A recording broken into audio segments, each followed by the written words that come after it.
வணக்கம் மக்களே! இந்த வீடியோல நம்ம சில பங்குகள் பற்றியான அப்டேட்ஸ் எல்லாம் பார்க்க போறோம். ஒன்னொன்னா நம்ம பார்ப்போம். ஃபர்ஸ்ட் இன்னைக்கு நம்ம மார்க்கெட் பெர்ஃபார்மன்ஸ் எடுத்துக்கிட்டா நிஃப்டி 50 இப்போ வரைக்கும் நெகட்டிவா தான் ட்ரேட் ஆயிட்டு இருக்கு. மார்க்கெட் ஓப்பன் ஆனதும் கீழ விழுந்தது. இப்போ வரைக்கும் எந்திரிக்க முடியாம உருண்டு பெரண்டுட்டு இருக்கு. ஸோ கரண்ட்டா நிஃப்டி 50 ஒரு 100 பாயிண்ட்ஸ் வரைக்கும் சரிவ குடுத்துட்டு இருக்கு. பேங்க் நிஃப்டி ஒரு 95 பாயிண்ட்ஸ் வரைக்கும் இறக்கத்த குடுத்துருக்கு. ஸோ பேங்க் நிஃப்டில பெரிய பிரஷர் இல்ல. பட் நிஃப்டி 50 பார்க்கும்போது கொஞ்சம் அதிகப்படியான ஒரு பிரஷர் இருக்கு. பட் இதெல்லாம் பத்தாது. ஸோ ரொம்ப ஸ்லோவா பார்த்தீங்கன்னா நம்ம மார்க்கெட்ட இறக்கிட்டு வந்துட்டு இருக்காங்க. ஸோ நிஃப்டி பாருங்க, லாஸ்ட் பீக்லேருந்து பார்க்கும்போது அப்படியே ரொம்ப நாட்கள் அப்படியே உருண்டு பெரண்டு இந்த மாதம் ஃபுல்லா தொடர்ந்து இறங்கு முகமா தான் இருந்துட்டு வந்துட்டுருக்கு. ஆனா ரொம்ப ஸ்லோவா இருந்துட்டு வந்துட்டுருக்கு. பட் திரும்ப பார்த்தீங்கன்னா 24,000 கிட்ட ரீச் ஆயிருச்சு. ஸோ ஃபர்தரா ஒரு வீக்னஸ் ஏற்படுமாங்கிறத நம்ம பொறுத்திருந்து பார்ப்போம். அண்ட் அதே மாரி இப்ப திரும்ப மிடில் ஈஸ்ட்ல பஞ்சாயத்து ஏற்பட்டுட்டு இருக்கு. துபாய்லலாம் நேத்து ஏதோ அலர்ட் வந்ததாவும் நான் கேள்விப்பட்டிருந்தேன். ஸோ இப்போ ரீசென்ட்டா தான் 2 பேரும் பேச்சுவார்த்தை நடத்துனாங்க. எந்த விதமான அட்டாக்கும் நடத்தக்கூடாது அப்படிங்கிற மாரி. பட் இப்ப திரும்ப பார்த்தீங்கன்னா, ஏதோ ஒரு அட்டாக் நடத்தியிருக்கிறதா தகவல் எல்லாம் வந்து கிடைச்சிருக்கு.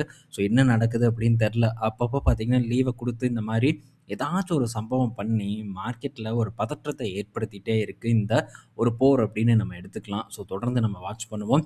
என்னதான் ஒரு மாற்றம் ஏற்படுதுன்ட்டு. பட் இப்போதைக்கு பங்குச்சந்தை ரொம்பவே பிரஷர ஃபேஸ் பண்ணிட்டு இருக்கு. நேத்து அமெரிக்கா மார்க்கெட் பார்க்கும்போது ஒரு செல் ஆஃப ஃபேஸ் பண்ணியிருந்தது. 1.5% வரைக்கான இறக்கத்த நாஸ்டாக் குடுத்திருந்தது. நேத்து நைட்டு நம்ம பார்த்தோம். அதே ஒரு இடத்துல தான் க்ளோசிங்கும் நடந்திருக்கு. பல ஏஐ ரிலேட்டட் பங்குகள் திரும்ப பார்த்தீங்கன்னா, ஒரு சரிவ வந்து சந்திச்சிருக்கு. ஸோ ஒரு நல்ல டாப்ப தொட்டுது. கிட்டத்தட்ட ப்ரீவியஸ் ஹைய தாண்டுற மாரி இருந்தது. ஆனா திரும்ப பார்த்தீங்கன்னா, போட்டு உடைச்செறிஞ்சுட்டாங்க. ஸோ பழைய ஹைய மார்க்கெட்டால ரீச் பண்ண முடியல. ஸோ அகைன் ஒரு செல் ஆஃப் ஏற்பட்டிருக்கு. ஸோ இந்த செல் ஆஃப் இன்னும் கொஞ்சம் வேகம் அடையுமா, தீவிரம் அடையுமாங்கிறத நம்ம பொறுத்திருந்து பார்ப்போம். அதே நேரத்தில நம்ம மார்க்கெட்ல இருக்கக்கூடிய லார்ஜ் கேப் நிறுவனங்கள் பார்க்கும்போது, ஹெவியான ஒரு பிரஷர ஃபேஸ் பண்ணிட்டு இருக்கு. ஒரு பக்கம் ஓவர் வேல்யூட் பங்குகள் தொடர்ந்து பார்த்தீங்கன்னா ஏறிட்டே இருக்கு. இன்னொரு பக்கம் அருமையான லார்ஜ் கேப் பங்குகள்ல எந்த விதமான ஒரு ரியாக்ஷனும் ஏற்பட மாட்டேங்குது. ஸோ ரிலையன்ஸ் எல்லாம் நம்ம எடுத்துக்கலாம். சுத்தமா ரியாக்ஷனே இல்ல. ஒரே இடத்துல தான் ஆணி அடிச்ச மாரி நின்னுட்டு இருக்கு. பெருசா மாற்றமே கிடையாது. இந்த மாரியான நிறுவனங்கள பொறுத்தவரைக்கும். ஸோ இந்த ஓவர் வேல்யூட் ஸ்டாக்ஸ் எல்லாம் நீங்க போய் தேடி பார்த்தீங்கன்னா, அது தொடர்ந்து பார்த்தீங்கன்னா, ஏறுமுகமா போயிட்டே தான் இருக்கு. ஸோ இதுதான் மார்க்கெட்டோட டிசைன். ஸோ அப்பப்போ இந்த மாரி நடந்துக்கிட்டே தான் இருக்கும். ஒரு சைக்கிள் மாரி. பட் நம்ம இதில பெருசா வந்து கவனத்த சிதற விடாம, ஸோ எந்த இடத்துல அருமையான ஒரு ஒரு வேல்யூவேஷன் நமக்கு தெரியுதோ, அந்த இடத்த நோக்கி தான் நம்ம நகர்ந்து போகணும். ஸோ ஆல்ரெடி நல்ல பெர்ஃபார்மன்ஸ பண்ணிட்டு இருக்கக்கூடிய பங்குகள் நமக்கு தேவையே கிடையாது. அது நல்லா பெர்ஃபார்ம் பண்ணட்டும். அடுத்த சைக்கிள்ல அகைன் பெர்ஃபார்ம் பண்ணாம போலாம். ஸோ பலரும் பார்த்தீங்கன்னா, ரொம்ப ஒரு 5 வருடமா இந்த நிறுவனம் பெர்ஃபார்ம் பண்ணல. 6 வருடமா பெர்ஃபார்ம் பண்ணல. இதெல்லாம் ஒரு நிறுவனமா அப்படிங்கிற ஒரு பேச்சு வந்து வர்றது ரொம்ப சாதாரண ஒரு விஷயம் மார்க்கெட்ட பொறுத்தவரைக்கும். ஆனா, ஸோ ஃபியூச்சர தான் நம்ம டெஃபினட்டா வந்து பார்க்கணுமே தவிர, பாஸ்ட் பெர்ஃபார்மன்ஸ் நமக்கு தேவையில்ல. நம்ம இன்னைக்கு எந்த இடத்துல வாங்குறோம் அப்படிங்கிறது ரொம்ப முக்கியமே தவிர, ஸோ இதுக்கு முன்னாடி என்ன பெர்ஃபார்ம் பண்ணியிருக்கு அப்படிங்கிறத பார்க்கணுங்கிற அவசியம் கண்டிப்பா நமக்கு தேவையில்ல. ஸோ பலரும் ஆனா என்ன பண்றாங்கன்னா, ஆல்ரெடி நல்லா பெர்ஃபார்ம் பண்ண பங்குகள் 5 வருடத்தில பாருங்க என்ன மாரியான ஒரு வளர்ச்சி குடுத்திருக்கு. ஸோ இது திரும்ப ஒரு நல்ல வளர்ச்சிய குடுக்கும் அப்படிங்கிற ஒரு எதிர்பார்ப்போட அப்படிப்பட்ட நிறுவனங்கள நோக்கி போறாங்க. பட் அடுத்த சைக்கிள்ல அந்த நிறுவனங்கள் பாதிக்கப்படும். அப்ப எதுக்கு நடக்குது? ஏன் நடக்குதுன்னு தெரியாது. அண்ட் அந்த மாரி நிறுவனங்கள யாரும் பேசவும் மாட்டாங்க. அப்போ நமக்கு என்ன பண்றது? அப்படிங்கிற ஒரு ஐடியாவே வந்து கிடைக்காது. ஸோ பிளைண்டா நம்ம இருப்போம். பதற்றத்தில பல முடிவுகள் வந்து நம்ம எடுப்போம். அப்படி எடுக்கக்கூடிய முடிவுகள் பெரும்பாலான நேரம் தவறா முடிவதற்கான வாய்ப்பு இருக்கு.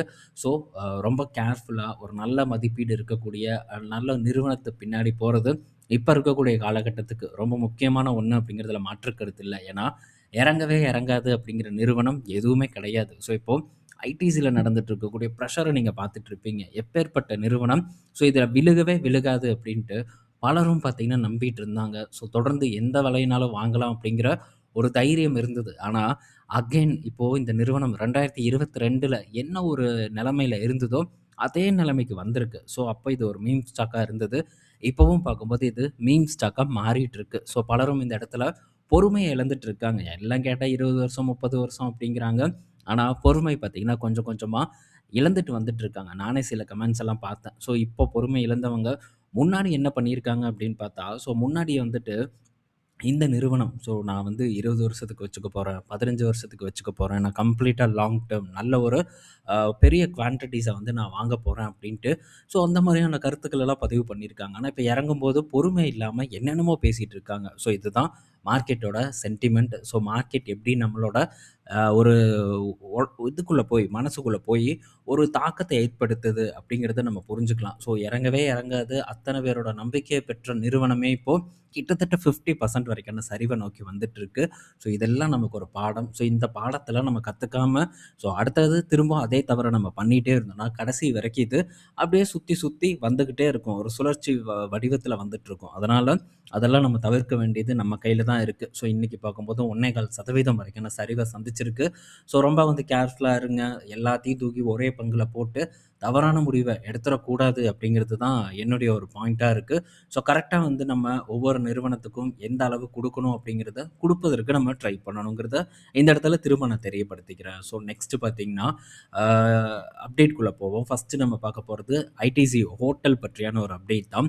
ஸோ ஐடிசி ஹோட்டல் எடுத்து நம்ம பார்த்தோம்னா, ஸோ இப்போ துபாயில அவங்களுடைய கால் தடத்த பதிக்கிறதுக்காக தயாரா இருக்காங்க. ஸோ ஆல்ரெடி ஸ்ரீலங்கால இருக்காங்க. நேபாளத்தில ஒரு ஹோட்டல் கட்டிட்டு இருக்கிறதாவும் தகவல் வந்திருக்கு.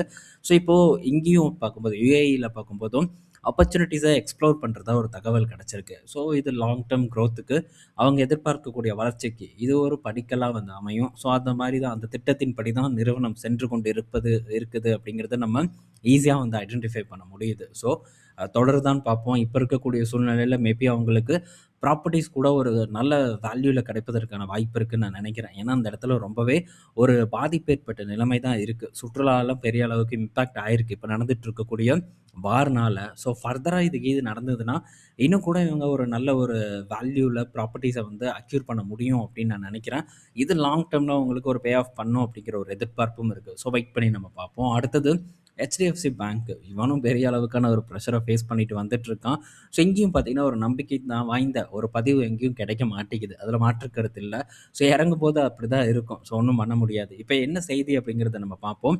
இந்த மாரி இன்னும் பல செய்திகள் வரும். இறங்கிட்டு இருக்கும்போது, எங்க திரும்பினாலும் நெகட்டிவ் நியூஸ் தான் நம்ம கண்ணுல படும். அப்படிப்பட்ட ஒரு செய்தி இது. என்ன நடந்திருக்கு அப்படின்னா, ஸோ HDFC பேங்க்ல ஒருத்தர் கிரெடிட் கார்ட் யூஸ் பண்றாரு. வெறும் 46 பைசா பார்த்தீங்கன்னா, அவர் மிஸ் பண்ணிட்டார் அந்த பில்ல கட்டுறதுக்கு. ஸோ அதுக்கு பார்த்தீங்கன்னா, ரூ. 1,200 ஃபைன போட்டிருக்காங்க. லேட் ஃபீயா ஒரு ரூ. 1,200 போட்டிருக்காங்க. நண்பர் பார்த்தீங்கன்னா, கொஞ்சம் கடுப்பாயி, ஸோ சமூக வலைத்தளங்கள்ல பதிவுகள போட ஆரம்பிச்சுட்டாங்க. ஸோ 46 பைசாக்கு இவன் எப்படி ஃபைன போடுவான் அப்படின்ட்டு கேள்வி எழுப்பியிருக்காங்க. ஆஸ் பெர் ஆர்பிஐ ரூல் படி நம்ம பார்க்கும்போது, ஸோ இதெல்லாம் ரவுண்ட் ஆஃப் பண்ணணும். ஒண்ணு 46 பைசாவா இருக்கு அப்படின்னா, முன்னாடி இருக்கக்கூடிய அமௌண்ட்டோட அத சேர்த்திக்கணும். இல்ல அது 50 பைசாக்கு மேல இருக்குன்னா, ஸோ அடுத்த ரூ. 1 சேர்த்தி நம்ம வாங்குற மாரி ரவுண்ட் ஆஃப் பண்ணி தான் போடணும். பட் இது பண்ணாம ரூ.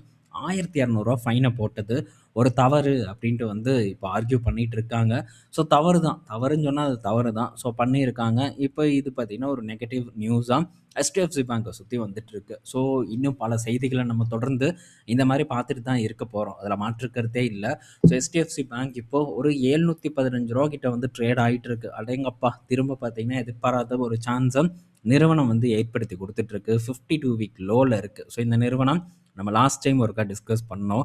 ஸோ எப்போ அப்டின்னா, பீக்லேருந்து ஒரு ரூ. 60 கிட்ட டவுன் ஆச்சு. ஸோ அதோட போஸ்ட் பார்த்தீங்கன்னா, டெலகிராம்ல கூட இருக்கு. ஸோ இப்ப ஏன் நம்ம அத பண்ணக்கூடாது அப்படிங்கிறதுக்காக அந்த டைம்ல நான் எக்ஸ்ப்ளைன் பண்ணியிருந்தேன். ஸோ இதுதான் ரிஸ்க். ஸோ அப்ப என்ன சொல்றாங்க, புக் வேல்யூ அட்ராக்டிவா இப்பவும் இருக்கே, ஏன் நம்ம வாங்கக்கூடாது அப்படிங்கிற ஒரு ஆர்குமெண்ட்ட என்கிட்ட வச்சுட்டு இருந்தாங்க. ஸோ நான் வீடியோவா போஸ்ட் பண்ணதுக்கு. ஸோ இதுதான் பார்த்தீங்கன்னா, ஒரு தவறான ஒரு செயல். பீக்ல வர நம்பிக்கை பாட்டம்ல பலருக்கும் வரமாட்டேங்குது. ஸோ இது எவ்வளோ டைம் நம்ம இத பற்றி தொடர்ந்து பேசிக்கிட்டே இருந்தாலும் கூட, இந்த ஒரு விஷயம் நடந்துக்கிட்டே தான் இருக்கு. ஸோ லாஸ்ட் டைம் ஒரு நல்ல ஒரு டவுன்ஃபால் பார்த்தீங்கன்னா, இந்த HDFC பேங்க்ல நடந்தது. ஸோ ஒரு சரிவு ஏற்பட்டது. இந்த சரிவிலேயே பார்த்தீங்கன்னா, இது அண்டர் வேல்யூட் ஸ்டாக் ஆயிருச்சு. ஒரு கட்டத்தில இது ஒரு ஓவர் வேல்யூட் ஸ்டாக்கா இருந்தது. ஸோ பீக் இதுதான் பார்த்தீங்கன்னா பீக். இந்த பீக்லேருந்து ஒரு ரூ. 60 ரூ. 70 கீழ இறங்குனதும், ஸோ இத நம்ம வாங்க ஆரம்பிக்கலாம். 1, 2 1, 2ன்ட்டு வாங்க ஆரம்பிக்கலாம் அப்படின்ட்டு ஆர்வம் அவங்க கைய பிடிச்சு இழுக்குது. ஸோ அந்த டைம்ல தான் நம்ம இது ஆபத்து. ஸோ வெயிட் பண்ணுங்க. நல்ல சான்ஸ் கிடைக்கும்போது அத யூஸ் பண்ண ட்ரை பண்ணுங்கன்ட்டு டிஸ்கஸ் பண்ணோம். ஸோ அத நம்ம தொடர்ந்து பண்ணிக்கிட்டே தான் இருக்கோம். பட் அந்த டைம்ல புக் வேல்யூ பாருங்க அட்ராக்டிவா இருக்கு. இதெல்லாம் பிளைண்டா நம்ம எடுக்கக்கூடிய முடிவுகள். ஸோ புக் வேல்யூவ பார்த்து முதலீடு பண்றது அப்படிங்கிறது பிளைண்டா எடுக்கக்கூடிய முடிவு. ஸோ வெயிட் பண்ணி நல்ல ஒரு அட்ராக்டிவான லெவல் வரும்போது நம்ம பிடிக்கிறதுக்கு ட்ரை பண்ணணும். ஸோ இப்போ அந்த லெவலுக்கு வந்திருக்கு. பட் இங்கேருந்து நம்ம தொடர்ந்து பண்ணிட்டு இருந்தா, ஸோ நம்ம என்ன பண்றது? லூசர்ஸ் தான். நல்ல பீக்லேருந்து நம்ம தொடர்ந்து இந்த மாரி ஒவ்வொரு நிறுவனத்தையும் நம்ம போர்ட்ஃபோலியோல ஆட் பண்ணிட்டு இருந்தா, ஏதாச்சும் 1, 2 நிறுவனம்னா பிரச்சனை இல்ல. ஸோ எல்லா நிறுவனத்தையும் இந்த மாரி அட்ராக்டிவான வேல்யூவில் இருக்குது, பிஇ கம்மியாக இருக்குது, புக் வேல்யூ கம்மியாக இருக்குன்ட்டு. ஸோ போய் பீக்கில் நம்ம வாங்கிட்டு இருந்தோம்னா அது கண்டிப்பாக வந்து ஒரு சிறந்த முறையாக இருக்காது. ரூ. 960 இருந்தது இப்போ வெறும் ரூ. 720 ட்ரேட் ஆகிட்டு இருக்கு. ஸோ எப்பேற்பட்ட மாற்றம் நடந்திருக்கு அப்படிங்கிறத பாருங்கள். எவ்வளோ வரைக்கும் உங்களுக்கு பணம் லாஸ் ஆகிருக்கும், ஸோ டைம் வேஸ்ட் ஆகிருக்கும்.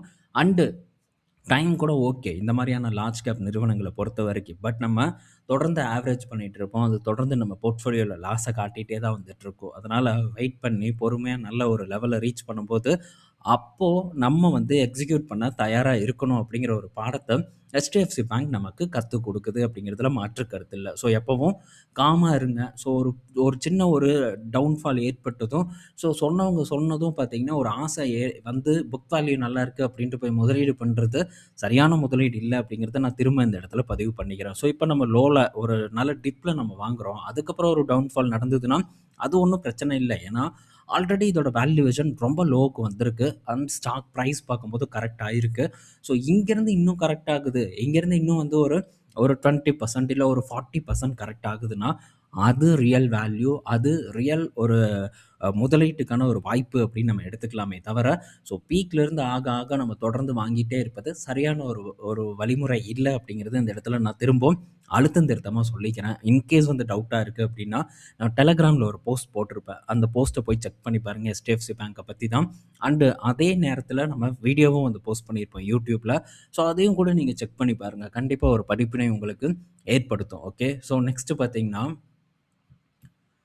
ஸோ இப்போ இந்த மில்கி மிஸ்ட் நேத்தும் அப்பர் சர்க்யூட், இன்னைக்கு பார்க்கும்போதும் அப்பர் சர்க்யூட் ஹிட் ஆயிருக்கு. ஸோ வேல்யூவேஷன் பார்த்தீங்கன்னா கன்னா பின்னான்னு ஏறிட்டு இருக்கு. ஸோ இப்போ நிறுவனத்தோட தலைவர் என்ன சொல்றாங்கன்னா, தொடர்ந்து குரோத் இருக்கும். அதுவும் சாதாரண குரோத் இல்ல. 30% குரோத் தொடர்ந்து வந்து இருக்கும் அப்படின்ட்டு அழுத்தம் திருத்தமா இந்த இடத்துல சொல்றாங்க. ஸோ பன்னீர்ல ரொம்ப ஒரு முக்கியமான ஒரு நிறுவனமா இருக்கு. ஸோ அது ஒரு குரோத் டிரைவராவும் இந்த மில்கி மிஸ்ட்க்கு இருக்கு. ஸோ இப்போ இந்த பன்னீர் பிசினஸ்ல பார்க்கும்போது ஆர்கனைஸ்டு செக்டாரோட ஷேர் பார்த்தோம்னா வெறும் 10% கிட்ட தான் இருக்கு. அதே மாரி அன்ஆர்கனைஸ்டு செக்டார் ப்ராடக்ட்ஸ் பார்க்கும்போது 90% இருக்கு. ஸோ இதெல்லாம் நம்ம கண்டிப்பா பார்க்க வேண்டிய ஒண்ணு. ஸோ ஹெவி காம்படிஷன் அன்ஆர்கனைஸ்டு செக்டார்லேருந்து இருக்கு. ஸோ எப்படி இதே குரோத்த தொடர்ந்து குடுப்பாங்க அப்படின்னு தெரியல. ஸோ குரோத் தொடர்ந்து இருக்கும் அப்படிங்கிற எதிர்பார்ப்புல நிறுவனத்தில தொடர்ந்து முதலீடு குமிஞ்சிட்டு இருக்கு. ரொம்ப கேர்ஃபுல்லா இருங்க. ஸோ இந்த வேல்யூவேஷன அவங்களால பீட் பண்ண முடியுமா அப்படிங்கிறது தான் நம்ம இங்க தேட வேண்டிய ஒண்ணு. ஸோ நல்லா தேடி பார்த்துட்டு ஒரு டிசிஷன் எடுங்க. அதே தான் தூத் டிரான்ஸ்மிஷன்லயும் நடந்துட்டு இருக்கு. ஸோ அங்கேயும் பார்த்தீங்கன்னா, இன்னைக்கு டேல அப்பர் சர்க்யூட் நடந்தது. ஸோ இந்த அளவுக்கு சரசரன்னு ஏத்தணும் அப்படிங்கிற ஒரு அவசியம் இல்ல. பட் ரொம்ப வேகமான ஒரு ஏற்றம் பார்த்தீங்கன்னா, அங்கேயும் நடந்துட்டு இருக்கு. எதிர்பார்க்காத ஒரு ஏற்றம். இன்னும் கொஞ்சம் நாள்ல ஏறுச்சுன்னா, நான் ஒரு லாட்ட வந்து குடுத்துருவேன். ஸோ ஒரு லாட் மட்டும் இருக்கட்டும் அப்படிங்கிற ஒரு முடிவு இருக்கு. ஸோ அதுதான் நான் பண்ண போறேன். பண்ணுனேன்னா அந்த அப்டேட்ட உங்க கூட ஷேர் பண்றேன். ஏன்னா ரொம்ப வேகமான வளர்ச்சி வருது. இத்தகைய வேகமான வளர்ச்சி எனக்கு சரிப்பட்டு வராது. ஸோ அதனால பொறுத்திருந்து வந்து நம்ம பார்ப்போம். அடுத்தது அமேசான் கிட்ட இருந்த அப்டேட்டு. ஸோ அமேசான் பார்த்தீங்கன்னா, 14 வருடத்துக்கு அப்புறம் வந்து நம்ம நாட்டுல ஸோ இப்போ வந்து அவங்களோட டாக்ஸுக்கு முந்தைய லாபம் இருக்குல்ல, அது வந்து இப்போ பாசிட்டிவ்க்கு வந்திருக்கு. பட் ஸ்டில் டாக்ஸுக்கு அடுத்த அந்த டாக்ஸ கழிச்சு நம்ம பார்த்தோம்னா, ஸோ இப்போ பார்க்கும்போது நஷ்டத்தில தான் இருக்காங்க. ஆனா இதுவே ஒரு பெரிய விஷயமா வந்து பார்க்கப்படுது. ஸோ ப்ராஃபிட்டபிள்க்கு டர்ன் ஆயிருக்காங்க. இது அமேசான பொறுத்தவரைக்கும் பாசிட்டிவ் நியூஸ். டெஃபினட்டா இவங்க Flipkartடும் இந்த மாரியான ஒரு விஷயத்த வரக்கூடிய காலங்கள்ல அச்சீவ் பண்ணுவாங்க. ஸோ ஐபிஓ வரப்போகுதுன்னாங்க. ஆனா என்னைக்கு வரப்போகுது அப்படிங்கிறது நமக்கு தெரியல. Uh sorry but IPO maybe வந்தது ஒரு நல்ல மதிப்பீடுல இருக்கு அப்படின்னா, ஸோ அது ஒரு சாய்ஸா கூட எனக்கு இருக்கலாம். அடுத்தது ஸோ நேத்து நம்ம சைனா மார்க்கெட்ட பத்தி சும்மா லைட்டா டிஸ்கஸ் பண்ணியிருந்தோம். இன்னைக்கு பார்க்கும்போது ஸோ இந்த யூனிட்ரி ஸோ இவங்க பார்த்தீங்கன்னா, ஒரு ரோபோட் மேனுஃபேக்சரர் கம்பெனி ஐபிஓ வந்தாங்க. ஸோ இப்போ அவங்களுடைய லிஸ்டிங் அப்படின்னு பார்க்கும்போது 629% வரைக்கும் ஒரு கெயின் வந்து குடுத்துருக்கு. ஸோ சைனால இப்போ லிஸ்ட் ஆகக்கூடிய இந்த ஃபியூச்சர் கம்பெனிஸ், இந்த சிப் கம்பெனிஸ், ரேம் கம்பெனிஸ், இப்போ ரோபோட்டிக் கம்பெனிஸ், ஏஐ கம்பெனிஸோட ஒரு ஓப்பனிங் பார்க்கும்போது அட்டகாசமான ஒரு ஓப்பனிங்கா வந்திருக்கு. தலைவர் படம் ரிலீஸ் ஆகுற மாரி. ஸோ இங்க வந்து பெரிய அளவுக்கான ஒரு ஓப்பனிங் வந்து கிடைச்சிட்டு இருக்கு. ஸோ நல்ல ஒரு குரோத் வந்து இந்த இடத்துல நடந்துட்டு இருக்கு. சஸ்டெயின் ஆகுமான்னு தெரியல. சைனால பல ரோபோட்டிக் கம்பெனிஸ் வந்து இருக்காங்க. ஸோ ஹெவி காம்படிஷன் இருக்கு. ஸோ இது பக்கம் யுஎஸ்ல இருக்கக்கூடிய கம்பெனிஸும் இருக்கு. ஸோ இதெல்லாம் இன்னும் வந்து நம்ம டீப்பா வந்து ஸ்டடி பண்ணணும். ஸோ எப்படி நடக்குது அப்படிங்கிறதெல்லாம் நம்ம பொறுத்திருந்து வந்து பார்ப்போம். ஸோ சில இடத்துல நமக்கு நல்ல வேல்யூ கிடைக்கும். சில இடத்துல அ இந்த மாரி பெரிதுபடுத்தப்படாம ஒரு பிசினஸ் வந்து இயங்கிட்டு இருக்கும். அப்படிப்பட்ட பிசினஸ நம்ம தேர்வு செய்வது சரியா இருக்கும். என்னதான் வெயிட்டிங் பீரியட் ரொம்ப அதிகமா இருந்தாலும் கூட, மார்க்கெட்ல எல்லாரோட பார்வைக்கும் அது திரும்பும்போது, நல்ல ஒரு பெர்ஃபார்மன்ஸ நம்மளால எக்ஸ்பெக்ட் பண்ண முடியுங்கிறது என்னுடைய ஒரு கருத்தா இருக்கு. ஸோ இந்த வீடியோல நம்ம பல இன்ஃபர்மேஷன் பார்த்துருப்போம். பயனுள்ளதா இருக்கும்னு நான் நெனைக்கிறேன். ஈவினிங் நம்ம இன்னொரு ஒரு வீடியோல மீட் பண்ணுவோம். பாய் மக்களே!